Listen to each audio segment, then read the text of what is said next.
Pak. Waalaikumsalam dok. Di sini saya dengan Dokter Rifki yang menjaga pada klinik pada malam hari ini. Di sini saya akan melakukan konseling pada penyakit diabetes Bapak ya Pak. Nah, Iya. saya lihat di sini gula darah puasa Bapak masih di atas 130, terus GDS 2 jam sudah makan juga masih di atas 200 atau 180. Kadar HbA1-nya HbA1c juga masih di atas 7% ya Pak.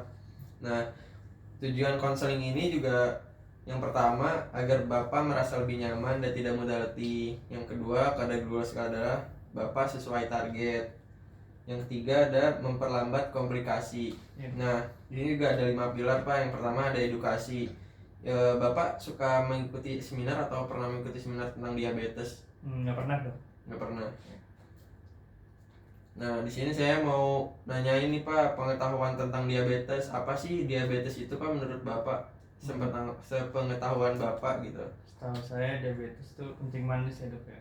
Nah, di sini saya akan jelaskan diabetes itu apa. Jadi diabetes itu suatu kondisi di mana glukosa darah seseorang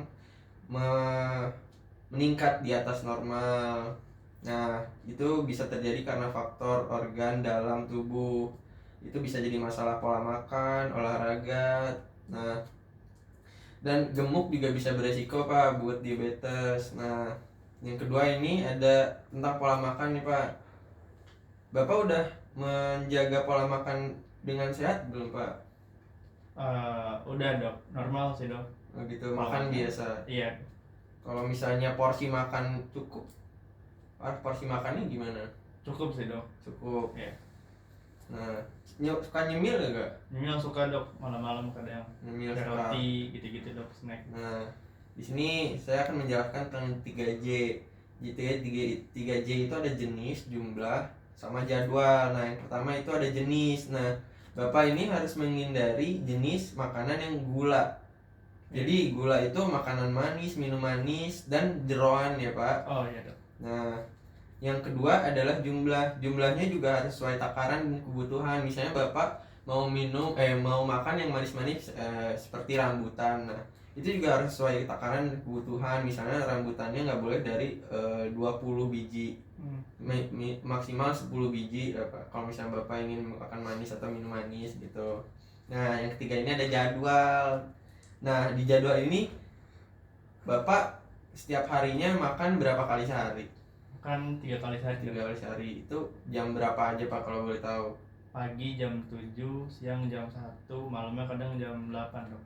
Oh gitu. Nah, di jadwal ini makan tuh harus 3 kali, pagi, siang, malam. Nah, di pagi hari itu harus jam 7.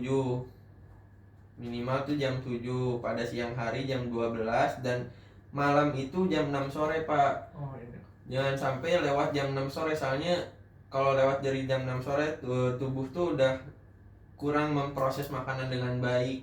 Baik dok. Nah, kalau misalnya tadi kan Bapak suka cemilan ya. Biasanya nyemil apa, Pak? Kadang snack roti gitu. Oh, gitu. Nah, di sini juga jadwal snack juga ditentuin, Pak. Dari misalnya Bapak pas duha itu bisa nyemil. Nah, terus asar juga bisa nyemil. Nah, paling malam itu nyemil maksimal itu 8:30 ya, Pak. Oh iya dok. Dari di atas itu jangan. Baik dok. Usahakan di 8:30 itu nyemil atau enggak di bawahnya. Nah, terus porsi makan siang juga harus lebih banyak dari porsi makanan yang lain, dari misalnya pagi atau malam. Jadi siang tuh lebih banyak gitu porsinya. Nah, terus makan siang makan Bapak juga harus 4 sehat 5 sempurna. Gimana sih 4 sehat 5 sempurna itu? Misalnya 55% karbohidrat. Nah, proteinnya 15% dan lemaknya 35%, Pak. Nah, Bapak boleh makan apa aja kecuali gula sama jeroan, Pak. Oh iya dok. Harus dihindari banget itu Pak. Baik dok. Nah, yang selanjutnya ada olahraga nih Pak. Olahraganya Bapak gimana? Sering apa? Oke, kadang-kadang sih dok, seminggu sekali. Seminggu sekali. Olahraganya apa? Paling jogging dok. Jogging. Nah, untuk olahraganya juga dianjurkan untuk olahraga aerobik seperti lari, treadmill, renang. Oh iya dok. Gitu. Bersepeda. Nah, dan harus melakukan pemanasan dan pendinginan. Sebelum olahraga ada pemanasan dan sesudah olahraga ada pendinginan. Nah, diusahakan itu Pak setiap hari kalau bisa olahraga itu. Bapak pekerjaannya apa? Saya ini dok, kantoran dok. Oh gitu. Kalau Iya. kantoran mungkin sibuk ya. Sibuk, ya. Kalau misalnya sibuk minimal itu seling sehari lah Pak. Misalnya hari Senin olahraga, hari Selasa enggak, Rabu olahraga gitu Pak. Iya dok. Dan harus ada target kecepatan lari misalnya, nggak boleh terlalu cepat larinya, nggak boleh terlalu pelan larinya gitu Pak. Nah, dan ada target nadi juga Pak. Misalnya Bapak ini kan umur 30 ya. Iya. Nah, itu dikurangi 70% dari 220. Jadi ada target nadinya Oh iya dok. Bapak setiap olahraga. Nah, terus selanjutnya ada obat-obatan nih Pak. Bapak kan ini mengonsumsi obat-obatan juga. Iya dok. Diminumnya teratur nggak Pak? Kadang-kadang dok. Oh gitu. Iya. Bolongnya berapa kali? Bolongnya kadang bisa 2 kali dok. Gitu.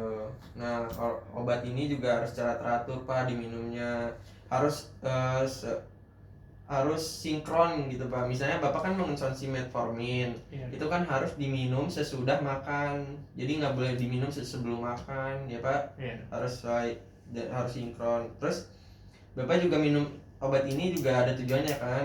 Tujuannya target gula darah Bapak sebelum makan itu 130, di bawah 130. Terus gula darah 2 jam sudah makannya juga harus di bawah 180, sama kadar HbA1c nya juga di bawah 7% Iya dok. gitu Pak. Nah, kenapa sih gula darah itu harus turun sih Pak? Kenapa dok? Iya, tahu nggak? Nggak tahu tuh dok. Nah, jadi kenapa sih gula darah itu harus turun? Karena mudah sekali beresiko untuk terkena komplikasi diabetes.